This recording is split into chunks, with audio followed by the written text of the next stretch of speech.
மாணவர்களிடையே இன்ஃப்ளூயன்சா பாதிப்பு திடீரென அதிகரித்துள்ளதற்கு பதிலளிக்கும் விதமாக 34 MRSM பள்ளிகளை வீட்டிலிருந்தே கற்றல் முறைக்கு மாற்றுமாறு மாரா அமைப்பு உத்தரவிட்டுள்ளது.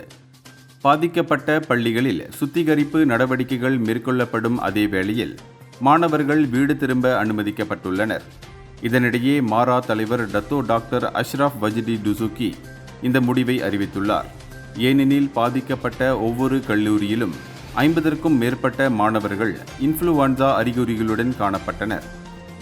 மேலும் கடந்த வாரத்தில் நாடு முழுவதும் உள்ள கல்வி நிறுவனங்களில் 97 இன்ஃப்ளூயன்சா தொற்றுக்குழுக்கள் பதிவாகியுள்ளன. இது முந்தைய வாரத்தை விட திடீர் அதிகரிப்பாகும்.